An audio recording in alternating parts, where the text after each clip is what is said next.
Man, I cannot tell you how much the kid in me really enjoys this day and age. I mean, I went from growing up with films like Brian Singer's X-Men to seeing the first Spider-Man movie with Tobey Maguire to seeing Daredevil and seeing all these movies even more so than back then popping up a lot more than they do now. I was in a day and age when I first saw Batman Begins and where I was excited for the Dark Knight. It's just a wonderful day and age that we can live in to really enjoy and encompass the superhero films. So, well, where do we go from here? Like, what's the whole purpose? Well, what I already talked about some underrated underdog movies in my top 10 underrated superhero films. But I'll tell you this. There is one certain film that I have missed on that list, one that I wanted to actually talk about. One made by the only Walt Disney Company way back in 2005. This movie is such underrated, but also has one of the biggest cult followings of any superhero film. And really, that's what makes me, and as well as everybody else, pretty much happy that this film had seen such a huge cult following. Why? Is it that good? Is it that bad? Or is it that just underrated that no one really talked about it? I'm talking about the one superhero film of Disney that is completely underrated and one that is not usually seen by various people. I'm talking about the one, the only.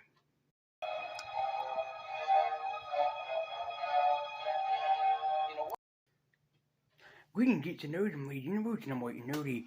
Yep, Sky High, one of, if not the most underrated film to come out from Disney. And in case you're wondering, yes, this is also deja vu for me, since I have tried to upload the film before, and it accidentally went public when I didn't want it to.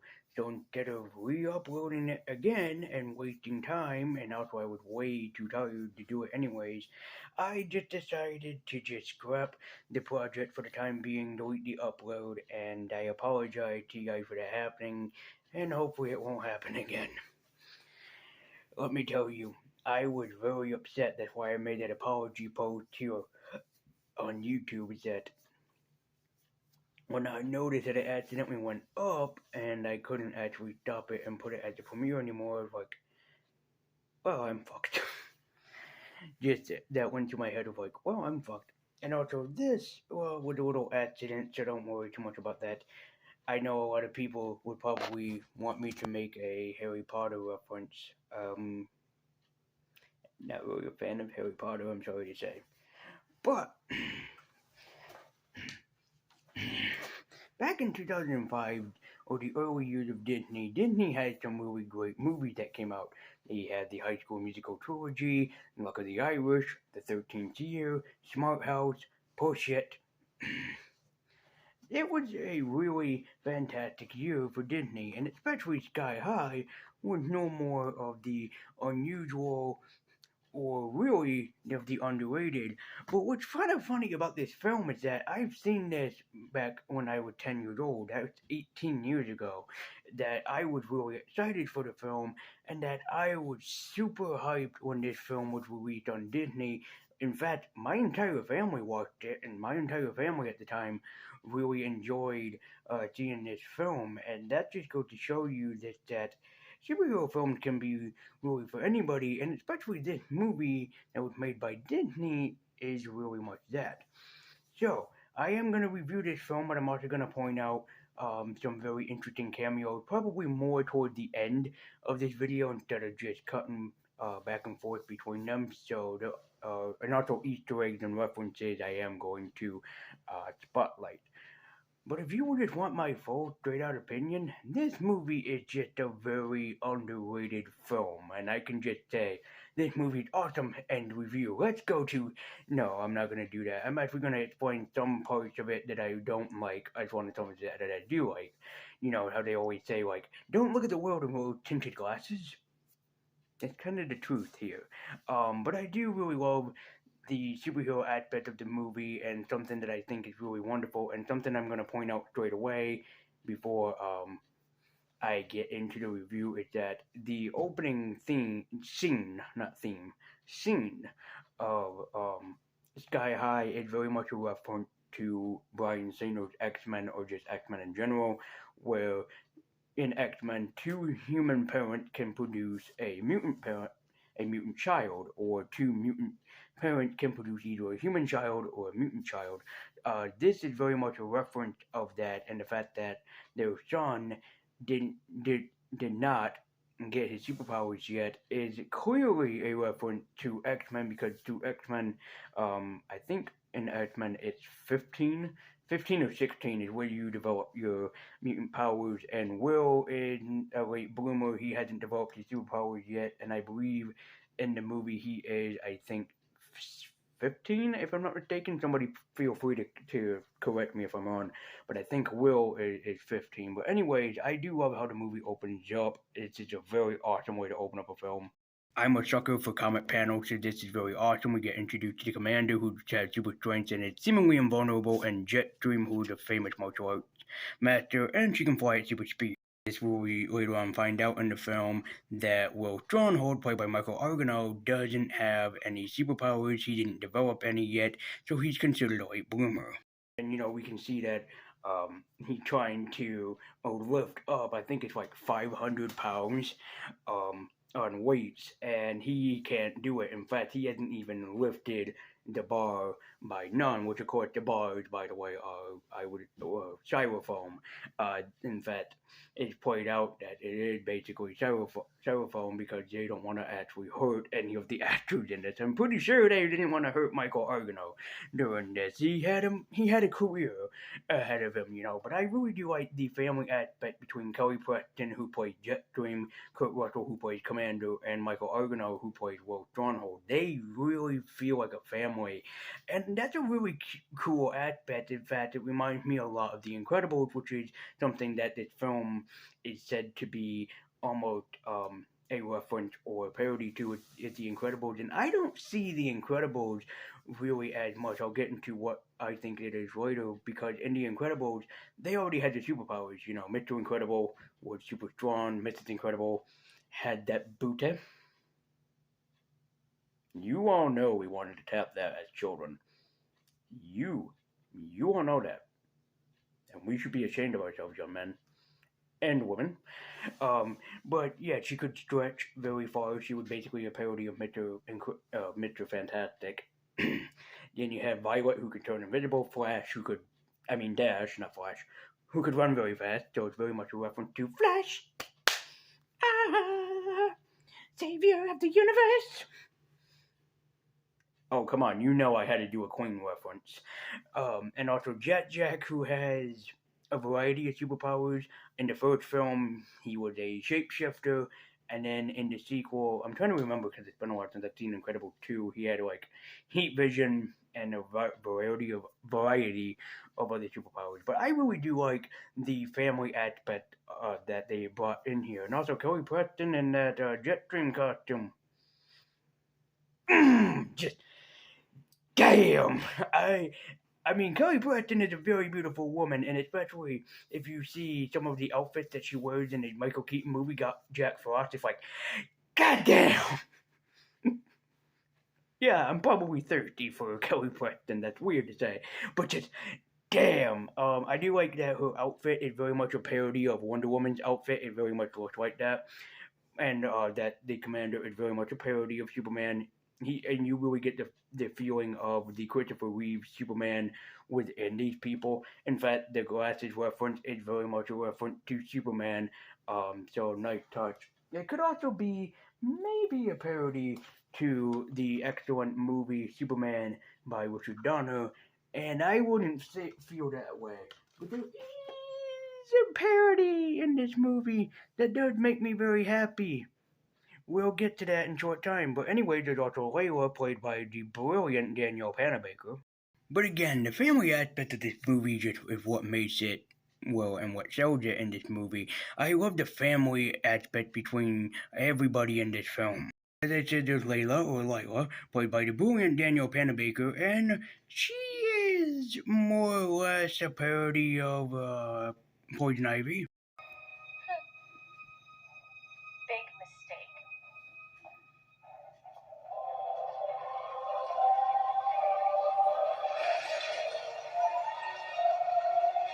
I cannot tell you how I love that scene because we didn't really get to see Layla's powers or Lila's powers. I forget. I think her name is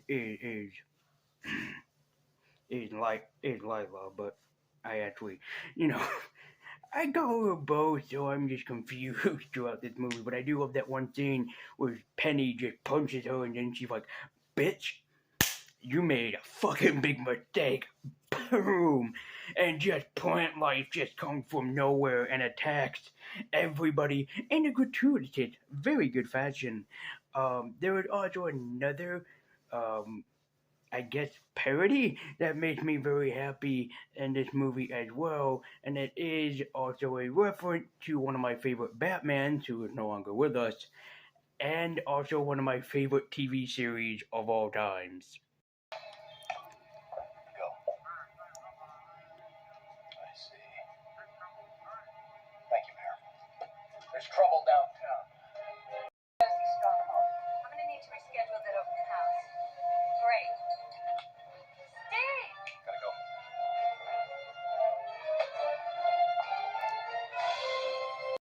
This is straight up a parody of the Adam West Batman 66 series, and I gotta tell you, as a Batman fan, I love the reference to the red phone and also to the reference of the Batpole. I just love it all in general. I love the fact that the school Sky High is in fact way up in the clouds, so no supervillain can find them, which is pretty creative thinking when you stop and think about it. And also the parody that everybody at the school has superpowers, which is great. Of course, for a movie of Sky High, you would expect everybody to have superpowers aside from Will and Layla and all of them, so really cool reference. The principal of the school is played by the one and only Wonder Woman, Linda Carter, and I gotta say, this still makes me happy to this day that Linda Carter makes a cameo in this movie. Linda Carter's powers are kind of. I'm trying to think of the hero. But she has powers which she can turn into a ball of energy. I think this could have been a reference because at the time it was on the Disney Channel on Jetix. It could be a reference to Sam, who became the SPD Omega Ranger, and he had the alien ability to shrink himself into a ball and travel around. But I'm a Power Rangers fanboy, so I'm assuming that that's probably what it is. Like Power Rangers SPD now on Jetix. I doubt that's the reference. But there was a superhero that can turn her body into a ball of energy. I think it's Dazzler um from Marvel. I'm not 100% certain though. There was a friend of mine that I don't talk to anymore that used to that told me what that was a reference to, and I completely forget. Anyways, but then we have the gym teacher, played by the one, the only, the Shin himself, Bruce motherfucking Campbell. All right, listen up. My name is Coach Boomer. You may know me as Sonic Boom. You may not. Bruce Campbell is the man, you know. He's been in everything. He's been in the Spider-Man movie, the Sam Raimi Army of Darkness, Ash for the Evil Dead. Bruce Campbell is just awesome. As well as many of you out there, I really do feel like Bruce Campbell is just like a very underrated actor. I mean, he is just funny. He's just charming. He's one of the nicest guys that you can ever meet. You know, Bruce Campbell is just one of these guys that just a very underrated actor, just of the fact that he was just in B movies. You know, in fact, that's what caused him to write his autobiography, My Life in B Movies. Um, I think he also has another book called By the Tip of My Shin too, which is also an autobiography. But if you uh, read, I haven't read it, but I've heard that if you read My Wife in B Movies, it kind of talks about like his struggle to get in other, like creative acting roles and being in other roles in both TV shows and movies. So it kind of shows you that like, this is a guy that is a very underrated, undermined actor, which is kind of sad because Bruce Campbell is just an amazing, really spectacular actor. And also, I love the fact that for Bruce Campbell as well too, the fact that he was in the Sam Raimi Spider-Man trilogy that he popped up is because he and Sam Raimi were best friends and college roommates, and they're still friends to this day. So it's nice to see that um, that reference in there. It would have been funnier if he had like a kid go up and then he would bash him like he did in the Spider-Man video game because he used to be the narrator in the Spider-Man video games, and I think that is so cool that Sam Raimi had called upon him various many times, or that the fact that he technically is canon in the Spider-Man universe. I mentioned that I was a Spider-Man fan, right? And yet you can notice that the Batman 66 DVD set is missing, but it won't be in the next shot. So there. But no, I do like that the fact that when they go to the gym, it's a power demonstration. It's very much a reference to the Danger Room from X Men. A lot of X Men, stuff was thrown out in this, but I do like the fact that they have to, show their powers, and it's a really nice, Easter egg and reference again to, the X Men, and then they really do establish like what's the better power, and they had a lot of fun thinking up like what would be really, really pathetic superpowers. Like Jack, for example, he's a human glow stick. I forget the one of the name that can turn into the popsicle. There is Miranda, who should have an amazing capability because she's kind of a parody of one of my favorite DC comic superheroes, Beast Boy, but she can only turn into a guinea pig. I thought that was very, creative. So the writers, I should say, of this movie really had fun thinking of like, what would be the worst superpower to give somebody, and they just had a blast with this movie, man. One thing I don't like because I feel that it was rushed in is the fact that they had War and Peace fight Will for no real reason just because Lash and Speed in the movie were being dick to him. It felt a little like unnecessary for the movie to be like, hey, let's have Michael Argano get his powers just by facing off against a random villain, as it were, because his father's a villain, but yet he becomes a superhero. This is a reference to a lot of people. I would suspect the superhero group, the Runaways, who are children of villains in the Marvel universe. So I think that's pretty cool that is like a little Easter egg and reference to them. Anyways, another thing that I don't like is how they explain Gwen is that she was the villain Major Payne, who was voiced by Patrick Warburton. I'll come back to this in just a minute. But it's the fact that she had this weapon called a pacifier, maybe a reference to the Vin Diesel movie, I don't know, and that she can turn people into babies. And then when she comes,